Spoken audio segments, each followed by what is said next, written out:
Frank, né? Martin Frank.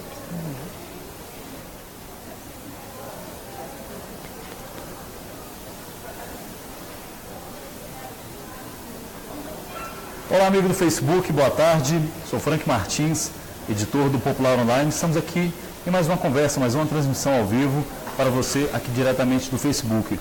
Hoje conosco, estamos aqui com o ex-governador do Ceará e um dos possíveis candidatos à presidência do ano de 2018, Ciro Gomes. Ciro, muito obrigado pelo convite, por ter aceito, por estar aqui na redação do Popular.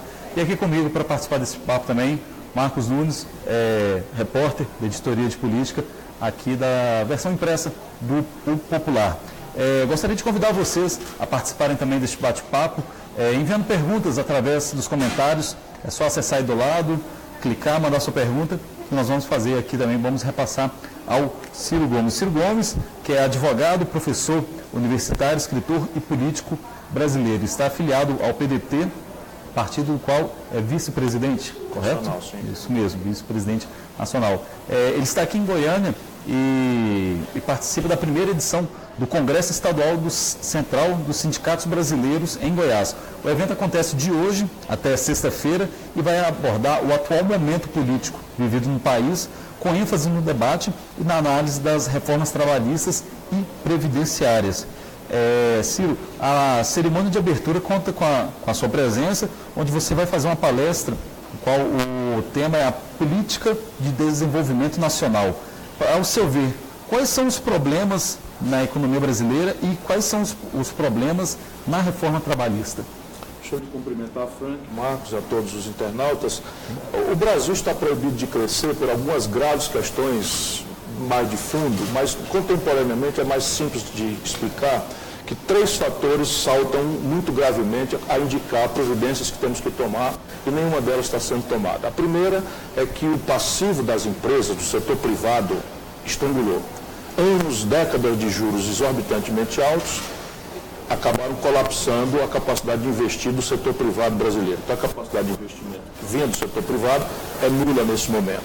A segunda grave questão é o colapso das finanças públicas. Só para você ter uma ideia, apesar de toda essa amargura, estão colapsando os institutos federais de educação, as universidades estão começando a sentir constrangimento nos seus custeios básicos, o SUS já é essa tragédia que não respeita o mínimo de dignidade da família brasileira, a Polícia Rodoviária Federal está sem dinheiro para gasolina do carro, apesar de toda esta amargura, o país terminará esse ano com 150 bilhões de reais de déficit primário, ou seja, antes da dívida, só entre o que a gente arrecada e gasta, nós vamos terminar o ano com 150 bilhões de reais.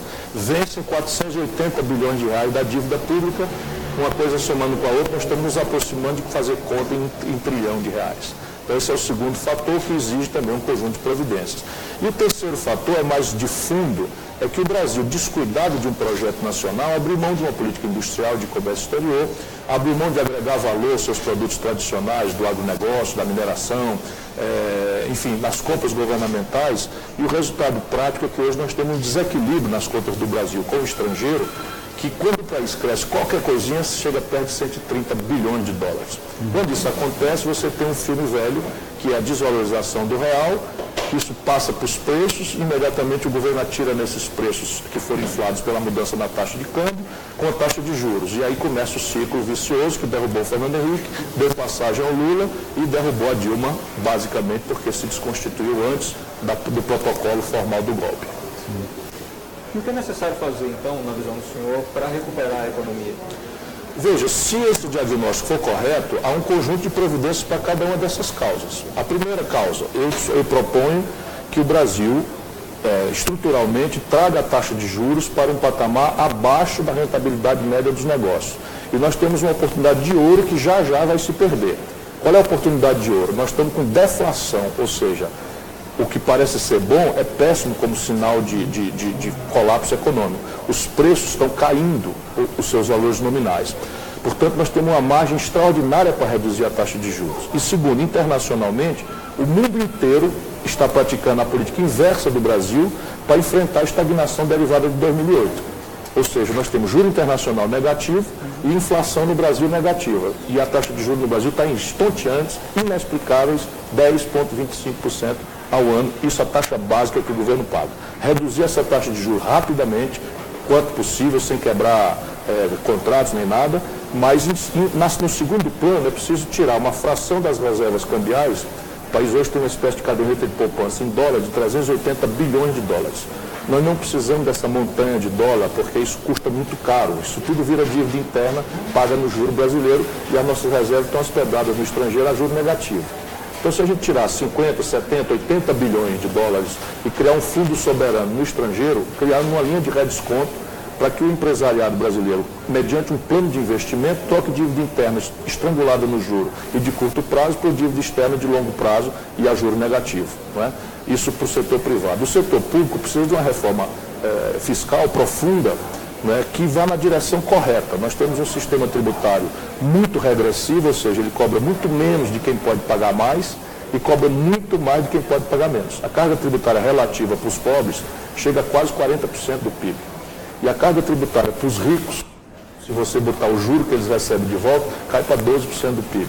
E você tem como arrumar essa carga, especialmente em direção à tributação sobre a transmissão entre gerações, né, o imposto de heranças e doações, e você tem que devolver ao Brasil uma condição que o mundo inteiro pratica, menos o Brasil e a Letônia, que é cobrar tributos sobre lucros e dividendos. Desonerar o investimento, desonerar ao máximo a relação formal de trabalho e tentar atenuar de forma mais progressiva o ônus sobre a classe média, criando alíquotas menores para o imposto de renda e maiores, né, de maneira que você alargue a faixa de alíquotas, de maneira que os salários da classe média sejam menos tributados, livrando recursos para que ela possa honrar os custos dobrados de viver, porque a classe média brasileira não acredita no governo para a saúde, paga plano de saúde, não acredita na escola pública do governo, paga a escola particular, e crescentemente está onerada pelos custos de uma segurança que ela também já não vê o Estado como capaz de fazer.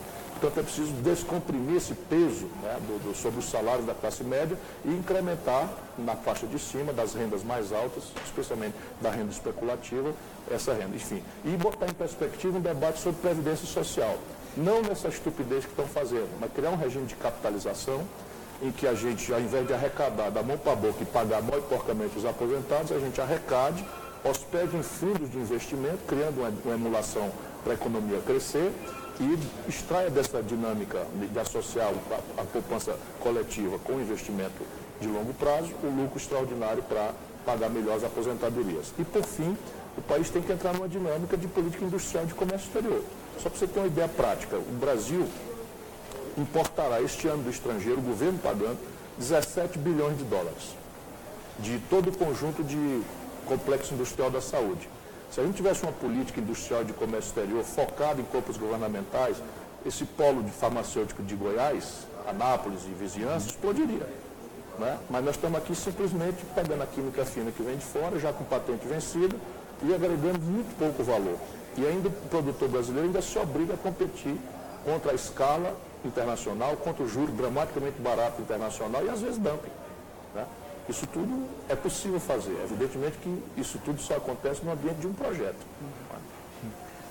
Recentemente, você e a economista, que foi também ex-secretária de Fazenda daqui de Goiás, Ana Carla Abrão, proporcionaram uma discussão que ficou muito falada, tanto na internet nacional, principalmente aqui em Goiás, em um evento com estudantes brasileiros na Universidade da Pensilvânia. Você já começou a dizer aí, mas eu queria que você mostrasse também, deixasse claro os seus pontos. Qual é o seu ponto de vista contrário ao neoliberalismo praticado atualmente e principalmente praticado aqui no Brasil? No Brasil nem sequer pode chamar esse monstrengo de neoliberalismo, né? Porque um governo que existe para tirar dinheiro de quem trabalha e produz e transferir quase R$1 trilhão, como eu já falei, para 10 mil famílias abastadas, não é propriamente um governo neoliberal. Nós precisamos privatizar, né, essa dívida pública e fazer o Estado brasileiro voltar a poder se associar com quem produz e trabalha, que é o que faz toda a gente evoluída do mundo. Mas repare, eu não conhecia a senhora. E eu fiquei assim, meio curioso, porque ela se anunciou orgulhosa de ser neoliberal.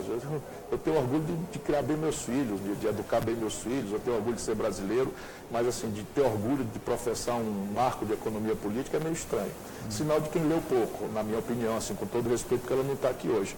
Mas repare, eu tentei fazer pensar um pouco, até disso lá, para que os alunos pensássemos juntos. O princípio neoliberal é o desmonte do Estado e vamos dizer, o desentranhamento do Estado de qualquer tarefa no domínio econômico, na crença, né, de que o mercado, no seu entrechoque competitivo, individualista, vai produzir a eficiência que o modelo pede. Ora, primeiro, nunca houve essa experiência empírica na humanidade. Por quê? Porque todas as vezes que você deixou o mercado só, e a crise de 2008 é só uma caricatura explosiva, não há mais ninguém escrevendo sobre isso depois do que aconteceu em 2008. Em 2008 a crise simplesmente mostrou os limites de um modelo de economia política que produz instabilidade, desigualdade e inequidade e crise. Você veja a Europa atolada até agora, criando uma direita fascista, hipernacionalista, hostil às migrações, que são o produto da periferia do planeta, desse jogo egoísta de vanguardas muito pequenas, que se encastelaram mesmo dentro dos países. A América do Norte está empobrecendo. A desigualdade dos Estados Unidos está aumentando. Percebe? Então você tem primeiro isso, a experiência empírica não aponta. E teoricamente, ninguém sustenta um debate de que deixado livre, o mercado vai se homogeneizar. Não acontece isso nunca. Por quê? Vamos tomar um país como o Brasil. O Brasil se financia a 1,5% de juros ao mês para descontar o duplicata aqui em Goiânia. Os americanos se financiam 1,5% negativo ao ano. Sabe o que quer dizer isso? Se você tirar $1.000 emprestado para botar num negócio nos Estados Unidos, no fim do ano você está devendo $970. Menos do que tomou. No Brasil, se você se financiar, por exemplo, no cartão de crédito, você tomou R$1.000 emprestado, no final está devendo 6 mil. Então, bota para competir uma economia sem intermediação do Estado, uma economia que se financia aos juros exorbitantes do Brasil, com a economia que se financia a juros negativos. Essa economia morre. Depois você tem a questão da escala. E isso não admite ilusões. Invariavelmente, um bem ou serviço oferecido ao mercado em gigantesca quantidade, o preço final dele é mais barato do que custa produzir a mesma coisa ou similar em pequena quantidade. Percebe? E aí no mundo, as vanguardas globalizadas tendem a se apresentar para a competição com gigantesca quantidade.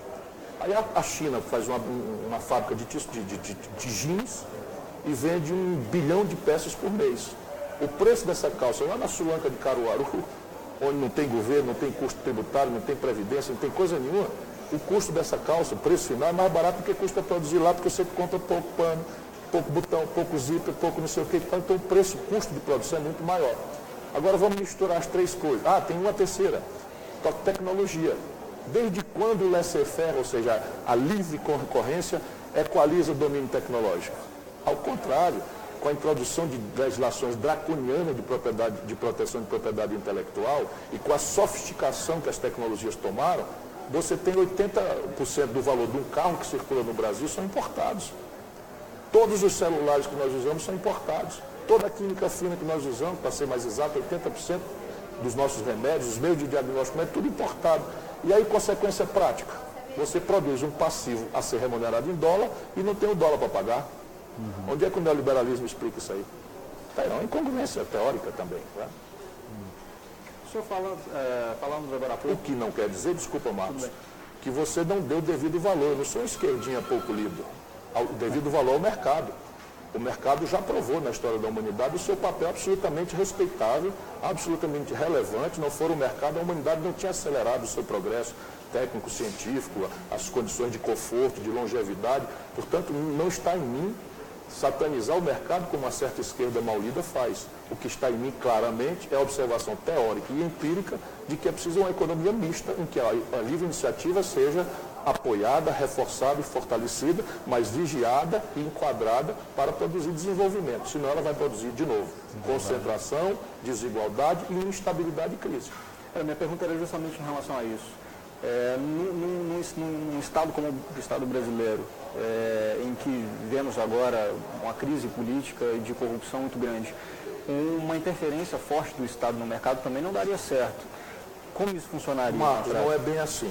Veja bem, para a gente não ter atalhos, porque a vida é dura, né? E consertar um país como o nosso não é simples, muito menos com esse negócio superficial, ridículo que, infelizmente, inferniza o debate brasileiro. Né? De alguém que foi secretário de Fazenda de um dos principais estados do Brasil e numa universidade e dizer que tem orgulho de ser neoliberal, como se isso fosse um adjetivo e não um marco de economia política. E eu estava ali para discutir economia, não estou ali para disputar simpatia, haverá hora de disputar simpatia.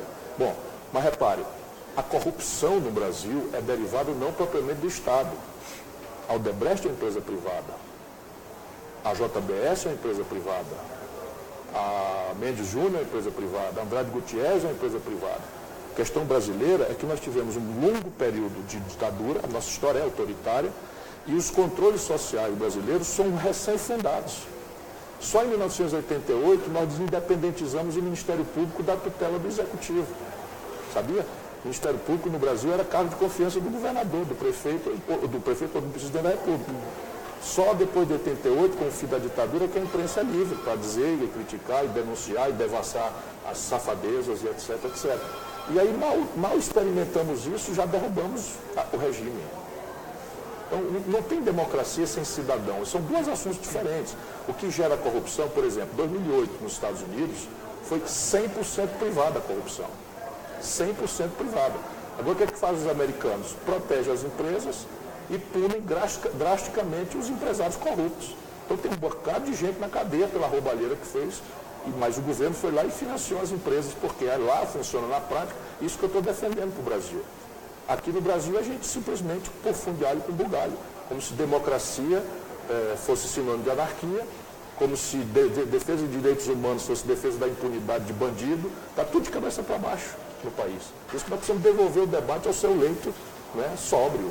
E isso é o que eu estou desesperadamente tentando fazer pelo país afora. Falando nessa questão de política, já que você citou essa questão de corrupção em empresas, relação JBS, há mais ou menos um mês, em um congresso em Belo Horizonte, você disse que era improvável a queda do Temer. Você mantém essa posição com a atual conjuntura? Eu acho que nesse episódio agora ele ainda se safa. E não se safa porque tem mérito. Eu já fui processado por ele porque eu chamei de chefe de quadrilha 10 anos atrás. O meu irmão foi processado por ele porque chamou ele de chefe de quadrilha 8 anos atrás. E, infelizmente, parte da elite brasileira não quer saber do povo, não quer saber de decência, não quer saber de nada. É por oportunismo. Então, sabe que o povo é sério, decente, que é indignado com a corrupção e manipulam para excitar o povo com essas coisas. Mas o Temer é um canalha desde sempre. Desculpa as pessoas, acham que às vezes uso palavras muito duras, mas eu estou vendo o que ele está fazendo com o meu país. E eu já sabia quem ele era e a quadrilha que o cerca. Eu conheço todos eles, de longa data. Eu fui deputado, o Temer é presidente da Câmara e o Eduardo Cunha, líder plenipotenciário do PMDB na Câmara. E era assim, todo dia tinha falcatrua, todo dia eu ia lá me esgoelar na coisa e tal, e esqueceram tudo isso para derrubar a Dilma, porque também se vulnerou muito. Agora, eu acho que na próxima denúncia ele cai. Por quê? Porque os políticos agora estão se aproximando do processo eleitoral. E a única coisa que o político tem medo é de um eleitor informado que exija dele uma providência e ele tome o oposto. E isso está começando a funcionar. Acho que, por exemplo, essa reforma da Previdência já foi para o espaço. Mas a reforma trabalhista tem chance de passar? Essa deve passar. Você sabe o que está acontecendo agora, né? Inacreditavelmente. Senado? Anarquia, baderna. Um grupo de senadoras para quem representam... Eu ia explicar agora. Não, pode falar, só para os leitores também do Popular, já deve ter acompanhado no site, nós colocamos a matéria, que alguns senadores tomaram conta da bancada. As senadoras, no ato de desobediência civil, porque também não é próprio, bem típico de baderna, de anarquia, mas defendendo o povo, neste caso, ocuparam a mesa do Senado para tentar protestar contra a consumação da reforma trabalhista que devolve o trabalho brasileiro aos valores do século XIX. Ou seja, daqui para frente o trabalho não é mais um valor cultural e socialmente mais relevante de todos, mas uma mercadoria, como meio quilo de feijão, ou de farinha, ou meia dúzia de banana. Então elas estão lá protestando e o presidente do Senado, infelizmente para minha vergonha cearense como eu, chegou lá e mandou desligar os microfones e apagar as luzes do Senado. Isso é um negócio de cinema. Cinema pastelão, naturalmente. Bom, o senhor tocou aí na questão da reforma trabalhista. A reforma trabalhista, da forma como foi apresentada, está sendo votada pelo Senado, é boa na visão do senhor? Não. O senhor falou que isso volta é evidente que ela tem... ela tem, desculpa te interromper. Tudo bem. Não, o que é necessário para que a reforma seja? Nós precisamos colocar esses assuntos em debate. E esse debate, como ele fere interesses, ou ele acolhe interesses, ou ele pune interesses, ele privilegia interesses, esse debate não pode ser feito de forma autoritária por um governo ilegítimo. Então é evidente que há 1000 novas fórmulas no mundo do trabalho que a legislação antiga brasileira não alcança. E as pessoas não sabem, mas essa reforma que está aí estava proposta pelo Fernando Henrique em 2011. Não, 2011 já era o Lula, 2006. Não, era o Lula. E o Lula entrou em 2003. E estava proposto de antes. E eles simplesmente, para apressar as coisas, fizeram, e até os próprios políticos sabem que aquilo não tem fundamento. Né? E o governo já está negociando, quer que aprove para obter o adjetivo e está se comprometendo com vários interesses de corrigir as aberrações que estão ali. Portanto, ela não resolve o problema da falta de contemporaneidade, de modernidade em relação às relações de trabalho. Mas o mais grave são 1 ou 2 artigos. Para a gente ficar mais claro, é aquele que estabelece uma categoria jurídica que não existe na literatura, eu sou professor de Direito, não existe na experiência empírica de nenhum país do mundo, que é o seguinte, eles descobriram essa maravilha, isso deve ter sido orientação de alguma potência estrangeira, né, que estão resolvendo as coisas com algoritmo. Então é o seguinte, diz lá a lei, daqui para frente não vale mais a lei trabalhista, vale o que os trabalhadores negociaram com os patrões. Ora, nesse momento o Brasil tem 14 milhões e 300 mil desempregados. 9 milhões de brasileiros empurrados para a informalidade, vivendo de biscate para arranjar alguma coisa para levar para casa, correndo do rapa, né, da repressão nas ruas da cidade do Brasil inteiro.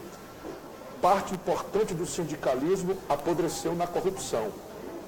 Vamos ter clareza na cooptação partidária. Sem se falar que já é lamentável tradição o baixíssimo nível de sindicalização do trabalhador brasileiro.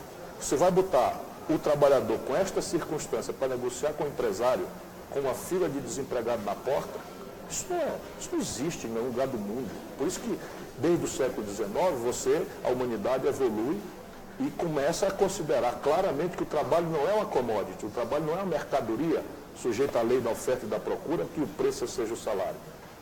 Foi criada uma categoria nobilitante socialmente, porque é de fato a mais nobre dos valores é o trabalho.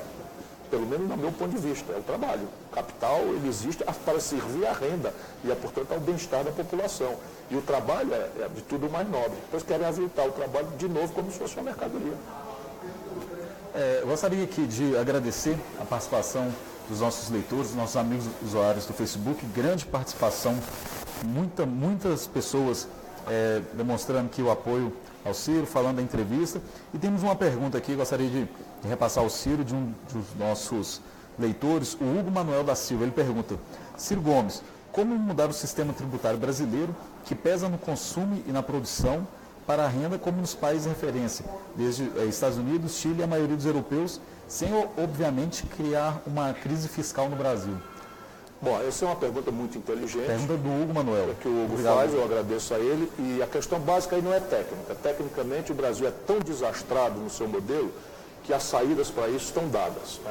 Se você fizer uma tributação mais progressiva da transmissão de riqueza entre gerações, do lucros e dividendos, você abre margem para desgravar outras categorias, especialmente o consumo popular, que sem saber paga na conta de luz 30% de imposto, paga na conta de água 25%, paga no telefone 30%, mesmo no celular, paga.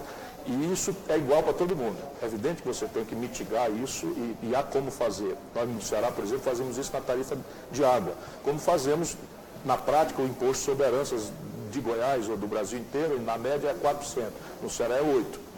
É evidente que isso dá trabalho politicamente. E esse é o grande desafio brasileiro. Portanto, eu acredito que o desafio aqui não é técnico, é político. E aí, como é que eu penso atenuar essa solução se algum dia eu tiver o privilégio de servir a esse grande país como presidente? Primeiro, eu quero propor antes, porque eles vão fazer um barulho grande, mas a gente tem que mostrar para o povo que quem é contra imposto é rico, é barão. Pobre não pode ser contra imposto, porque é de aí que vem a saúde que presta, que ele reclama e não tem, da educação que emancipará o filho dele para que ele não passe as humilhações que hoje o pai está passando, vem a segurança para tirar o espinho do medo do coração de todo mundo, que hoje generalizou-se a violência praticamente em todo canto do país. Isso tudo custa dinheiro. E o governo não cria dinheiro, o governo tem que tirar o dinheiro das classes mais ricas para distribuí-las para as classes mais pobres. É preciso repor isso, explicar isso, né? Em seguida, é preciso negociar. Negociar, por exemplo, a superação, e esse momento ajuda. O Pacto Federativo Brasileiro está em frangalhos. Você tem 17 estados brasileiros quebrados hoje. E não é ninguém pobrezinho não, lá do norte, não, nem do nordeste. É assim, São Paulo já está com a despesa líquida maior do que a receita. Rio de Janeiro, quebradinho da Silva. Eu falo assim para não doer, né, para quem está me ouvindo, mas é muito constrangedor. Hoje eu vim ouvindo a CBN e estava lá dizendo que a Orquestra Sinfônica Brasileira, que é paga pelo Rio, está 8 meses sem receber. A bailarina principal, estou falando de cultura, né, que são informações, mas assim, a polícia está sem receber. Polícia, saúde, os aposentados. Isso é um desastre. Aí o Rio Grande do Sul quebrado, Minas Gerais quebrado, e mais 13 estados, são 17 estados quebrados. Então você tem que dar esse passo, e eu estou propondo, por exemplo, uma CPMF com 0,38, isentando todo mundo que faz transações em cheque até R$2.000. Então todo mundo que faz transações em cheque mensalmente até R$2.000 não paga nada. Atenção, não paga nada. E isso tira 90% do povo. Para os 10% ricos, eu defendo uma alíquota de 0,38. Só para você ter uma ideia, no cartão de crédito, um rico, quando chega num jantar, num restaurante de luxo em São Paulo, se ele usar o cartão de crédito, ele está pagando mais ou menos uns 14%. Para o cartão de crédito, ele não chia. Mas para pagar para a saúde, para a educação, etc., basta o 0,38. Por quê? 0,38 é assim, 1/3 de 1%. Por que chiam? Porque esse imposto é mais importante para dar transparência às transações do Caixa 2 do que de arrecadação. Embora arrecade para burro, até uma transição em que você controle o galope da dívida pública. Sim, tem margem. Ciro, outra pergunta aqui, a Elaine Moreira. Muito obrigado, Elaine. E por último, se o impasse persistir, eu pretendo que a gente pratique a Constituição Federal Brasileira. Mande o assunto a plebiscito e referendo para que o povo delibere diretamente. A Elaine Moreira perguntando aqui. Por favor, pergunte ao Ciro sobre o programa Bolsa Família. Qual seria a sua proposta como futuro presidente? Continuidade, aprimorar, porta de saída? Aprimorar e porta de saída.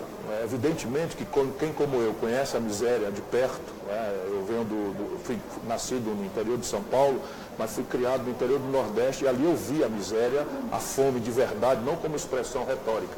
Pessoas morriam de fome e o Bolsa Família acabou com isso. O Brasil saiu do mapa da fome e isso não é trivial. Agora, não é possível se deitar em cima disso e fazer que o destino dessa grande nação seja viver dependente de uma migalha que o governo lhe paga para não ter fome. O que emancipa uma nação é o trabalho dignamente remunerado. Portanto, aperfeiçoar, melhorar e estimular a capacitação, treinamento, novos empreendimentos, para que o Bolsa Família, algum dia, ninguém mais precise dele, todo mundo viva do seu próprio suor, do seu próprio calo na mão, que é o que o nosso povo gosta de fazer. Legal. Ciro, só mais uma. Você quer fazer uma pergunta, Marcos? Mais essa questão do Bolsa Família. É uma das grandes críticas ao Bolsa Família, justamente ela não ter limite de pessoas criarem independência do Bolsa Família e não incentivar a sair do benefício do Estado, não é? Como é que o senhor vê essa questão? Não procede. Ninguém que tendo a oportunidade de ter um emprego fica no Bolsa Família. A lenda de que mulheres estão tendo filho para aumentar a renda, então, completamente lenda urbana. O Bolsa Família é muito irrisório, é muito pouco. E as pessoas têm aspiração de consumo para além de 3 refeições precárias por dia.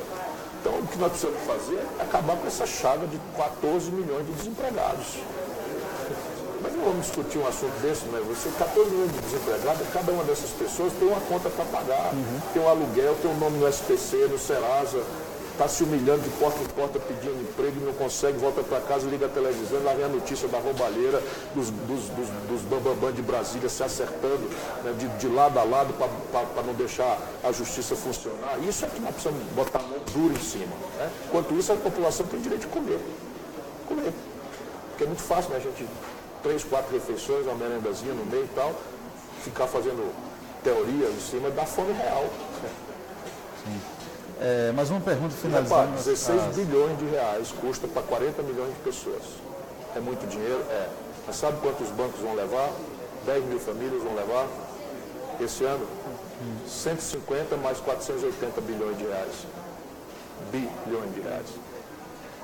Mais uma pergunta aqui de internautas, o Cássio Lemos, perguntando, Ciro, você já comentou sobre os altos valores pagos com juros da dívida brasileira, cerca de 12% do PIB, e o baixo valor do investimento, 2% do PIB. Menos de 2. Esse ano vai ser, se tudo orçado for praticado, vai dar 1,6, a União 0,4 e os estados e municípios todos juntos 1,2. Ele falando aqui, gostaria de ouvir de você quais os caminhos para reverter esse quadro de endividamento dos estados brasileiros, para diminuir o valor desses juros e assim aumentar o investimento nas áreas básicas. Baixar a taxa de juros, eu já tive a oportunidade de comentar nesse programa, mas repito, é uma oportunidade de ouro que não vai durar para sempre. Já esquenta a economia americana, eles vão aumentar a taxa de juros e uma porta preciosa para o Brasil vai se fechar. Ou seja, nada justifica o crime que está sendo praticado hoje de uma taxa de juros de 10,25 com o país em deflação e com um juro internacional negativo. Nada justifica isso. Pior ainda, por trás dos panos, a emissão descontrolada de dívidas muito mais caras pelo Banco Central, sem que ninguém saiba disso, em operações compromissadas que eles estão fazendo, tudo a mais pura canalice, como era um tal de swap cambial, porque eles inventam sempre um nome pomposo para meter a mão no dinheiro que falta para o hospital do nosso povo. Essa é a grande questão. Então, se você baixa a taxa de juros, a questão do fluxo atenua. Se a primeira grande providência é você atenuar o plano do fluxo. Você tem um estoque gigantesco, é preciso ter clareza que aqui não cabe brincadeira, nem bravata, nem valentias, porque essa dívida corresponde à poupança da sociedade. Ali está a caderneta de poupança da viúva, ali está o capital de giro da pequena empresa, ali está o FGTS do trabalhador. Portanto, não dá para brincar, nem ser valentão da goela para fora. Só faz isso quem não entende patavina do assunto. E, infelizmente, o debate no Brasil está infestado desse tipo, né? Apologia da ignorância, da frase feita, do descompromisso com experiência. Só nosso país faz isso. Não estou entendendo onde é que nós queremos chegar com essa apologia do despreparo, da não experiência, se oferecendo para governar um país completo como o Brasil. Eu realmente, se eu pudesse, né, eu já fui candidato 2 vezes, já cumpri minha obrigação, eu sei o que espera o brasileiro que pegasse desastre para frente para consertar. Mas eu quero fazer porque considero um imperativo moral meu de estar na vida. Mas, francamente, é cansativo esse debate. O que é que pode fazer? Conserta o fluxo com essas questões de juro e tal. E no estoque, o que você tem que fazer é ir gradualmente, com os ganhos de confiança que o país vai ter, voltando a crescer, o sinal de que essa dívida volta a ter controle é dado. E aí a dinâmica de ciclo vicioso vira círculo virtuoso, em que o juro cai, promove mais crescimento, o crescimento aumenta a renda pública e o PIB aumentam, a proporção da dívida com o PIB vai caindo, que foi mais ou menos o que o Lula experimentou nos primeiros 7 anos de mandato. Queria trazer agora um pouco o discurso para o lado político, e aproveitando algumas perguntas aqui de internautas também. O Fernando Costa Moreira falando de reforma política, por que não partir para uma solução tecnológica a fim de reduzir custos de campanha? Como defender a volta do financiamento empresarial da campanha? O André Salles perguntando, gostaria muito de saber, caso eleito, como seria o seu governo no que diz respeito às suas alianças? Ele falando que uma vez ficou claro o desastre no caso Dilma e Lula, apesar das boas intenções. E também gostaria de saber de você, aí essa já é a minha pergunta já, como que você viu as últimas delações premiadas da JBS e da Odebrecht e de como o senhor acha, qual a opinião do senhor sobre esse artifício? Isso é uma coisa muito nova no Brasil. Na minha formação de professor de Direito, isso tudo era ilegal e era causa bastante para anular um processo. Esse negócio de armação pela polícia, de flagrantes, não sei o quê, papapá, isso na tradição jurídica brasileira, isso tudo não existe, era nulo. Pressionados pelos americanos, cada vez mais com a governança global deles, estão com gente dentro da Embraer aqui no Brasil, estão com gente dentro da JBS já no Brasil e tal, pressionado pelo governo americano, a Dilma resolveu copiar essa legislação. E nós estamos experimentando.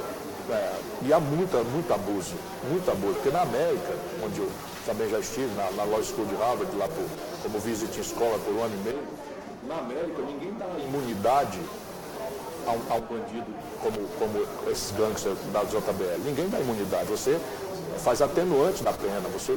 Pessoal, desculpa, Espera, você pediu um copo d'água? Não, pedi não, mas deve ter sido o Vicente. Obrigado. Você está falando muito. Claro. Então você atenua apenas se e somente se o que ele entregar for apurado. Porque mesmo na legislação brasileira, como está copiada dos americanos, a delação em si não vale nada. É o que a gente chama em direito de meramente indiciária. Então eu te dou uma pista, está aqui isso aqui. Isso aqui não vale nada, até que provas outras de natureza diversa da delação sejam produzidas pelo Estado licitamente.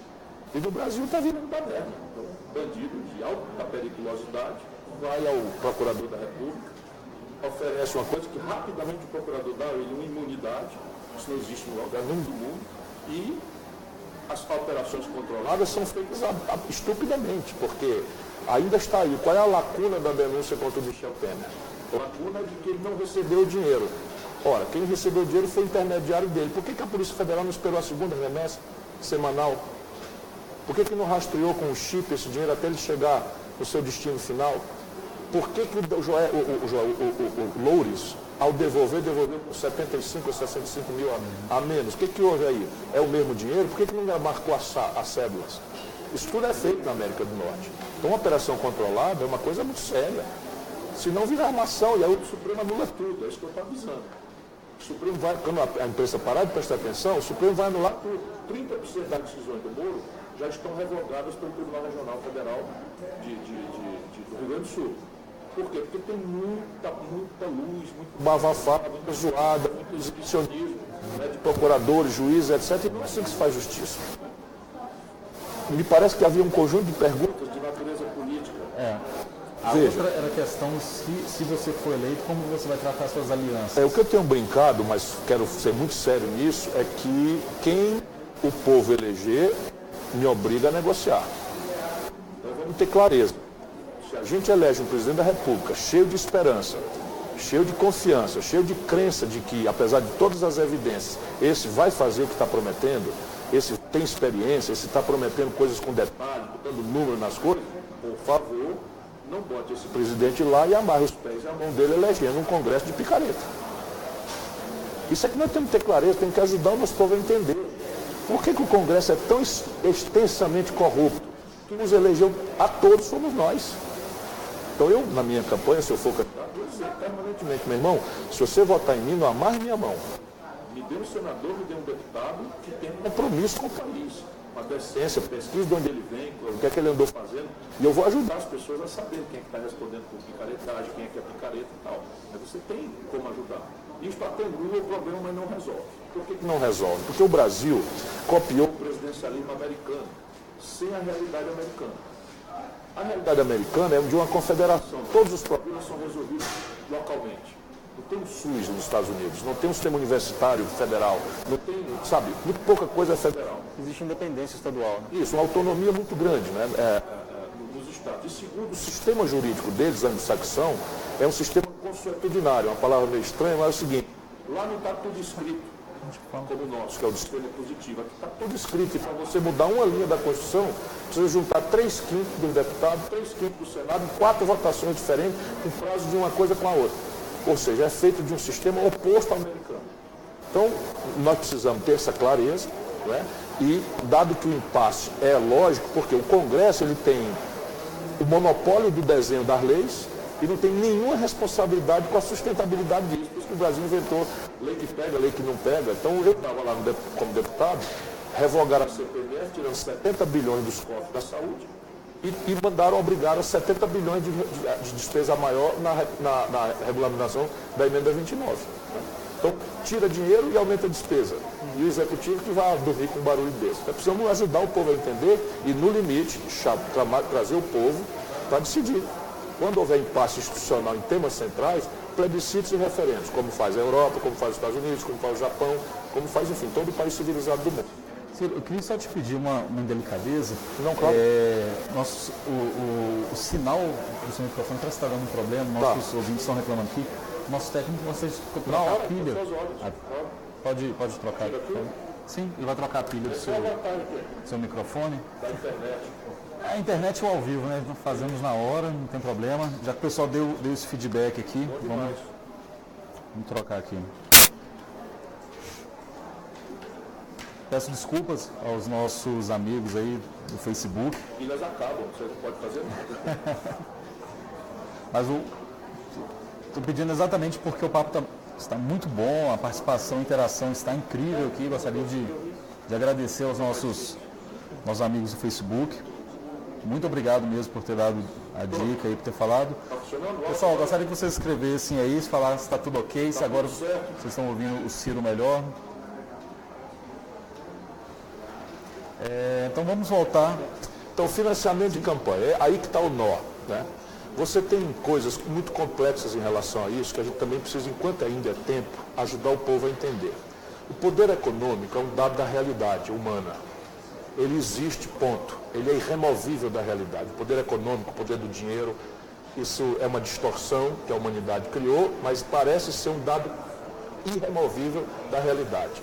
E o poder político é um dado irremovível da realidade humana. O ser humano necessita viver em sociedade e, ao estabelecer os nexos de sociedade, precisa da linguagem organizacional da sociedade, que é a política. Ninguém pode viver sem a política, é ela que resolve tudo para o bem ou para o mal, do preço do feijão à qualidade da educação. Então, esses dois poderes, eles vão conviver. O que fazem os países anglo-saxões de moral luterana? Eles consideram que o dinheiro é um dom de Deus. Então, a moral luterana, a moral protestante, a moral pentecostal, é de que quem tem dinheiro tem porque Deus abençoou o esforço dessa pessoa. Já a nossa moral dominante no Brasil ainda é a católica. E na moral católica é mais fácil um camelo passar no fundo de uma agulha do que um rico ganhar o reino dos céus. Ou seja, há uma certa satanização superficial, né, do poder econômico, do dinheiro. E isso, entranhado na nossa vida, acaba fazendo o povo entender que toda e qualquer relação de dinheiro com política é suja por definição. E não é. O sujo é você superfaturar uma obra, o sujo é você manipular uma licitação, o sujo é você pegar dinheiro público e botar no bolso. Mas você, eventualmente, por exemplo, eu acabei de defender aqui que o Brasil tem que entrar num processo de industrialização, que compras governamentais deveriam dirigir-se a uma compra, deu exemplo da saúde, etc, etc. Então é perfeitamente possível que empresários desse setor gostem da minha ideia, não sem necessariamente, né, nada de subalterno, nem de propina, nem de coisa nenhuma, e resolvam financiar ou cofinanciar essa minha plataforma. Isto é um dado que nós deveríamos um dia voltar a refletir com calma. Hoje, o trauma é tão violento, é tão recente essa esculhambação, né, numa outra palavra, tá aberta, que né? não tem saída. Nós precisamos ir para uma coisa severa, módica, austera, mas temos que evoluir para uma transição de financiamento público de campanhas. E aí haverá uma pusilânime, uma vil campanha para dizer, e aí, um país que não tem dinheiro para hospital vai gastar dinheiro com campanha de político? Olha, o poder econômico existe, se a gente não quiser que ele deforme a representação política do país, e se a gente souber que a política custa dinheiro, né? Eu estou aqui hoje dando entrevista, daqui a pouco a lei me proíbe de dar entrevista, e eu só posso falar com os eleitores se eu produzir um programa de televisão que tem custos. Se eu viajar pelo Brasil, de maneira a me oferecer para o debate em todos os lugares, isso me obriga a viajar de avião, porque o país é tão grande e a campanha são 45 dias. Você passa, sabe, 1 hora em cada cidade, 5 cidades por dia. Eu já fui candidato a presidente 2 vezes. E você tem que colar um cartaz para dizer qual é o seu número em 1 milhão de portas e 1 milhão de coisas. Isso tudo custa um dinheiro.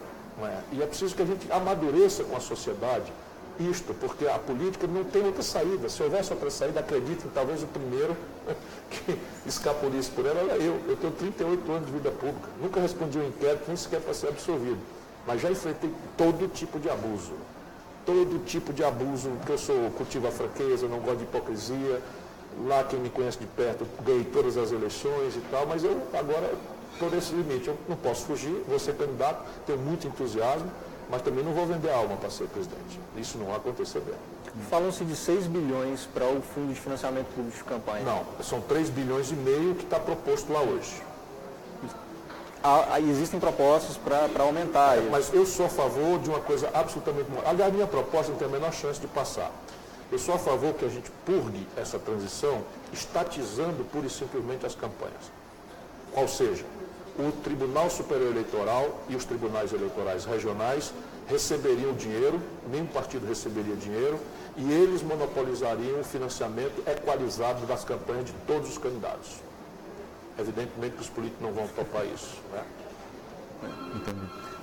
Mais uma pergunta aqui, outra que... Isso por transição, porque o que nós precisamos mesmo é amadurecer, Sim. de maneira que a população fique sabendo, olha, tal empresa financiou tal candidato. E vai ver se tem aí alguma relação espúria, desonesta, se amanhã alguma regra foi quebrada para beneficiar essa empresa, fica transparentemente dado ao eleitor essa informação adicional. Uma questão de fiscalização da troca de benesses. Na verdade é o seguinte, nós temos uma democracia muito interrompida, a nossa realidade é autoritária. O mais longo período de vivência democrática brasileira foi esse que se interrompeu com o golpe contra a Dilma, 27 aninhos. Nunca tivemos 27 anos de democracia.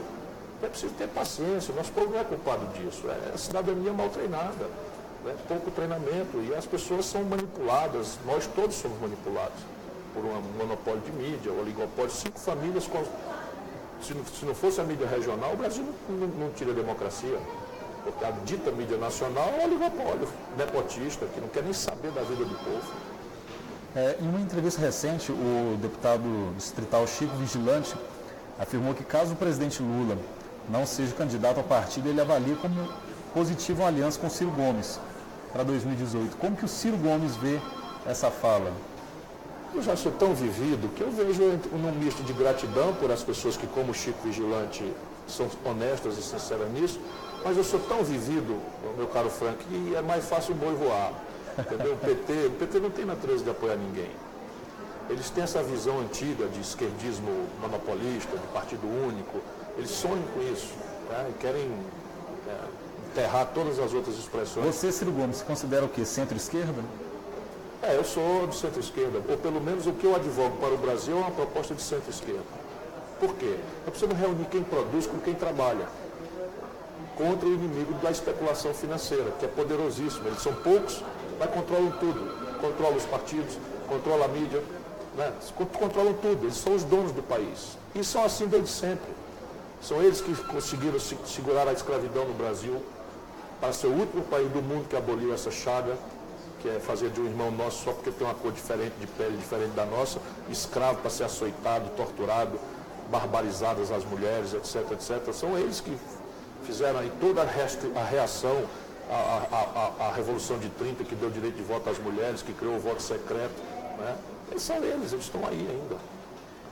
Entendi. Ciro, eu gostaria muito de agradecer a sua participação aqui no live Facebook do Popular. Muito obrigado mesmo. Só relembrando que o Ciro Gomes está em Goiânia hoje, que ele participa da primeira edição do Congresso Estadual da Central dos Sindicatos Brasileiros, que acontece aqui em Goiânia, e o evento vai até sexta-feira, e hoje ele participa ministrando uma palestra, Política de Desenvolvimento Nacional. Ciro, muito obrigado pela participação. Só para dizer que eu sou homem de tanta sorte que vi agora na minha agenda que semana que vem estou de volta nessa linda Goiânia para fazer uma palestra para o Congresso Nacional dos Estudantes de Economia, que vai ser aqui.